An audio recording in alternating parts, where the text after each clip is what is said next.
नमस्कार प्रिय दर्शकों, एक बार पुनः आप लोगों के सामने एक नई ज्ञानवर्धक कहानी को लेकर के प्रस्तुत हुए हैं। आज की वीडियो में आप लोग जानेंगे कि स्त्रियां पर पुरुष के साथ संबंध क्यों बनाती हैं, ऐसा कौन सा श्राप लगा हुआ है, उस श्राप के कारण स्त्रियां पर पुरुष के साथ में संबंध बनाने के लिए उतावली रहती हैं। बंधुओं, आज की वीडियो में हम जानेंगे कि किस श्राप के कारण स्त्रियां पर पुरुष के साथ में संबंध बनाती हैं और क्यों वो अपनी काम वासना को काबू नहीं कर पाती हैं। आखिर स्त्रियां ये सब कौन से श्राप के कारण करती हैं? तो बंधुओं, आज हम सभी इस कहानी के माध्यम से जानेंगे आखिर स्त्रियां किस श्राप के कारण पर पुरुषों से संबंध बनाती हैं। तो प्रिय दर्शकों, आज हम सभी मित्रगणों से यह निवेदन करते हैं कि वीडियो शुरू करने से पहले आप लोग हमारी वीडियो की समाप्ति तक बने रहें। आज की वीडियो बहुत ही ज्ञानवर्धक एवं मोटिवेशनल होने वाली है, इसलिए आप सभी लोगों से मैं ये निवेदन करता हूं कि आज की वीडियो आप अंत तक जरूर देखें। बंधुओं, यदि आप इस चैनल पर पहली बार आए हैं, पहली बार जुड़े हैं, तो हमारे चैनल को सब्सक्राइब कर दें और बेल आइकन को दबाना ना भूलें। बंधुओं, यदि आपसे हो सके तो इस वीडियो को अपने सगे संबंधी एवं मित्रगणों तक जरूर शेयर करें, ताकि इस वीडियो की जानकारी उनके पास भी सही समय तक पहुंच सके। तो बंधुओं, आइए जानते हैं कि किस श्राप के कारण स्त्रियों में काम वासना की भूख प्रारंभ हुई थी और आखिर किस श्राप के कारण देवराज इंद्र के संपूर्ण शरीर पर योनियों के चिन्ह हो गए थे। तो दोस्तों, एक जंगल में एक गौतम ऋषि नाम के बड़े प्रकांड विद्वान महात्मा एक कुटिया बनाकर के रहा करते थे। उनकी एक भार्या थी, यानी उनकी एक पत्नी थी जिनका नाम था अहिल्या।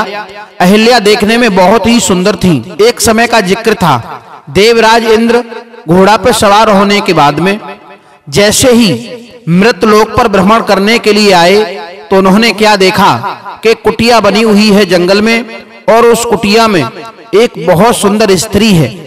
और देवराज इंद्र अहिल्या को देखने के बाद में लालायित हो गए, विचार करने लगे कि अगर ये स्त्री मुझे मिल जाए या इसके साथ में 2-4 घड़ी व्यतीत करने के लिए मिल जाए तो हमारा जीवन धन्य हो जाएगा।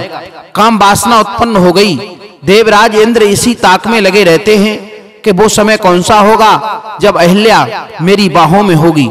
दोस्तों, विचार करते हैं कि ये गौतम ऋषि तो सारे दिन कुटिया में ही रहते हैं कि अब अहिल्या से कैसे मिला जाए।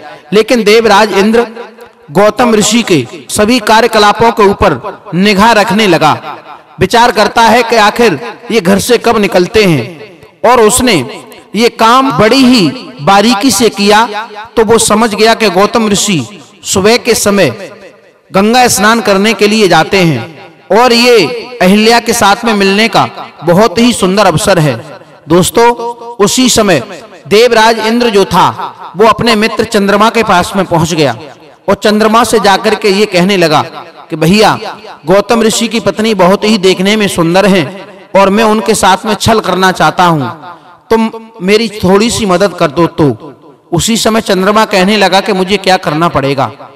चंद्रमा से इंद्र कहने लगे हैं कि तुम्हें ज्यादा कुछ नहीं करना, केवल तुम मुर्गा बनने के बाद में गौतम ऋषि की कुटिया पे जाकर आधी रात्रि के समय पर आवाज लगा देना। गौतम ऋषि समझेंगे कि सवेरा हो गया, वो गंगा स्नान करने के लिए चले जाएंगे और मैं मौका पाकर के अहिल्या से मिल आऊंगा। दोस्तों, तो ये चंद्रमा जो था इंद्र की बात सुनकर के और इंद्र के कहे हुए शब्दों पर गौर करने के बाद में कहने लगा, ये कौन सी बड़ी बात है, मैं ये तुम्हारा इतना काम कर दूंगा। दोस्तों, कहते हैं कि विचार उसी से मिलते हैं जो अपने विचारों का होता है, क्योंकि एक उंगली किसी दूसरे व्यक्ति की तरफ करने से पहले ये देख लिया जाए कि 3 उंगली सुते ही अपनी तरफ हो जाती हैं। ये चंद्रमा जो थे, ये भी इनके 27 औरतें होने के बाद भी अपने गुरु बृहस्पति की पत्नी तारा को ले आए थे। इसलिए कहते हैं कि विचार उसी से मिलते हैं जो अपने विचारों का होता है। अब इंद्र के कहने से चंद्रमा मुर्गा बनने के लिए तैयार हो गया और गौतम ऋषि की कुटिया पे आकर के बैठ गया। और जैसे ही आधी रात का वक्त हुआ, अब जो चंद्रमा मुर्गा बना हुआ बैठा था उसने आवाज देना शुरू कर दी। आवाज जैसे ही गौतम ऋषि के कानों में पड़ी गौतम ऋषि विचार करते हैं कि आज तो बड़ा जल्दी सवेरा हो गया, आखिर क्या हुआ। उसी समय गौतम ऋषि ने जल्दी से अपने कपड़े उठाए। जैसे ही गंगा स्नान करने के लिए कुटिया से बाहर निकले तो उसी समय गौतम ऋषि का वेश धारण करके इंद्र जो था गौतम ऋषि की पत्नी अहिल्या के पास में पहुंच गया और उसने अहिल्या के साथ में छल कर दिया। लेकिन इधर गौतम ऋषि जब गंगा स्नान करने के लिए गंगा की धार पे जाते हैं, गंगा में जैसे ही अपना पैर रखा उसी समय गंगा की धार से आवाज आती है कि गौतम ऋषि, अरे तुम आधी रात के समय पर तुमने मुझे जगा दिया। गौतम ऋषि ने क्षमा याचना मांगी तो उसी समय गंगा ने ये कहा है कि गौतम, तुम जाकर के ये देखो तुम्हारे घर पे छल हो रहा है, तुम्हारे साथ में चाल चली जा रही है। उसी समय मित्रों जैसे ही गौतम ऋषि भागे तो क्या देखा कि चंद्रमा मुर्गा बना हुआ कुटिया के बाहर खड़ा है। गौतम ऋषि ने भिंगू ही धोती मारी है। उसके बाद में जैसे ही कुटिया में भीतर प्रवेश किया तो क्या देखा कि उनकी पत्नी अहिल्या और इंद्र दोनों आपस में संबंध बना रहे हैं।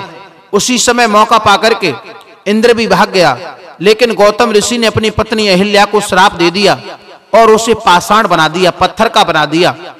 लेकिन इंद्र को भी श्राप दे दिया कि तुम काम वासना में इतने संलग्न हो रहे हो, तुम ये भूल चुके हो कि आखिर ये मेरी पत्नी है, ये दूसरे की पत्नी है। तो जाओ, मैं तुम्हें श्राप देता हूं कि तुम्हारे शरीर पर हजारों लाखों करोड़ों योनियां उगाएं। उसी समय देवराज इंद्र को जब ये बात मालूम पड़ी कि गौतम ऋषि ने मुझे श्राप दे दिया, अब गौतम ऋषि के पास में देवराज इंद्र आकर के क्षमा याचना मांगने लगा, पैरों पे गिर गया, गिड़गिड़ाने लगा। तो उसी समय गौतम ऋषि ने ये कहा कि मैं अपने श्राप को वापस तो नहीं कर सकता हूं, लेकिन हाँ कुछ समय के बाद में ये तुम्हारे शरीर पर जो योनियां उगेगी वो आंखों में बदल जाएंगी। जी हाँ मित्रों, आपने बिल्कुल सच सुना। इधर गौतम ऋषि की पत्नी अहिल्या बार बार हाथ जोड़ करके अपने पति से कहने लगी है कि प्रभु, इस बात का मुझे कोई संदेह नहीं था, मैं तो ये समझ रही थी कि आप ही हैं, क्योंकि वो आपके वेश में आया था, मैं उसे बिल्कुल नहीं जानती हूँ।